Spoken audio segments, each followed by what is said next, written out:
Electronic cigarettes. They come in all sorts of shapes and sizes, but none of them have tobacco or produce smoke. They just have a battery that heats up a liquid, often with nicotine, to create a vapor. That's it. But it's a new industry, and with anything new, there's bound to be some backlash. We do not know right now within the public health and medical community what the long-term effects are of the ingredients of e-cigarettes and what inhaling those ingredients over time could cause on the human body. Heather Wipfli is the Associate Director of the USC Institute for Global Health. She says we need more data before we can determine the health effects of electronic cigarettes. E-cigarettes currently exist in a complete no man's land. We don't want to have to find generations later from now that there's been disastrous secondhand exposures from vapor that we were ignorant of at the time and let other people be exposed to that. The idea that we should wait 30, 40, 50 years to collect long-term data on electronic cigarettes before anyone in the public health community can seriously recommend them to smokers, it's a perverse interpretation of the precautionary principle. It's true that long-term data won't be available for a while, but Greg Conley's organization, the Consumer Advocates for Smoke-Free Alternatives Association, sponsored a comprehensive review by a Drexel University professor. That professor concluded that there was absolutely no worry about risk to bystanders from e-cigarette vapor. The study says that there is no evidence that vaping produces inhalable exposures to contaminants of the aerosol that would warrant health concerns.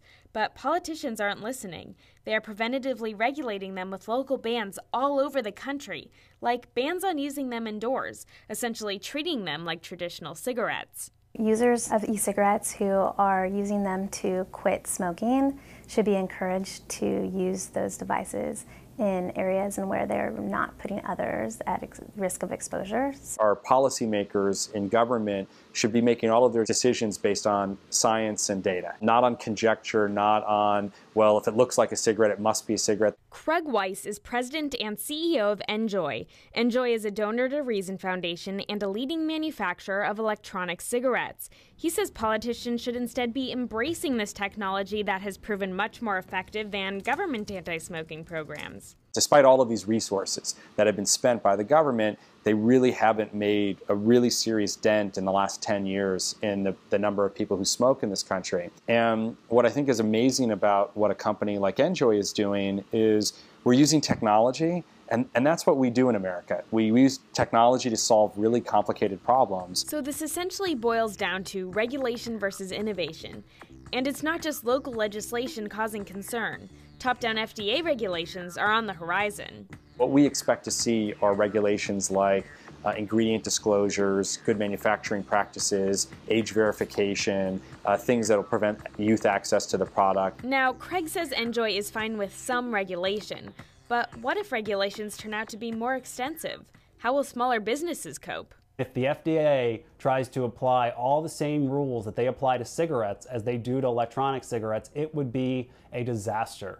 The small and medium-sized businesses would have registration requirements and hundreds of pages of regulations to comply with. Almost every single one of them would likely shut down. Conley says the FDA is looking into regulating the liquid or e-juice, which would create all sorts of barriers. The availability of liquids is what is allowing a lot of these small stores to open and prosper because they're able to mix their own liquid and sell it to consumers without having to go through a big manufacturing process. All we're doing is steaming up food ingredients to create a steam or a vapor. It's comparable to the steam off of a coffee cup or the steam from a hot shower. Yes, you can see it and it's physically there, but it just kind of dissipates. Meet Ed Refuerzo. He is co-owner of the Vape Studio in West Los Angeles, one of the many vape shops popping up, and regulators are worried about their ingredients and manufacturing processes, worries that Ed says are unfounded.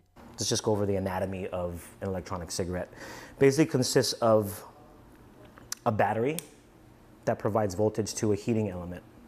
Now the heating element is either soaked in what they call e-juice or e-liquid. We use food-grade ingredients. Propylene glycol is USP kosher food grade.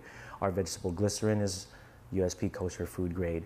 And we source our flavors from reputable food flavoring companies. Our liquid nicotine is actually laboratory grade liquid nicotine, and that's about it. Those are the 4 ingredients. This customizable e-juice also allows for varying levels of nicotine, depending on what the consumer wants and needs.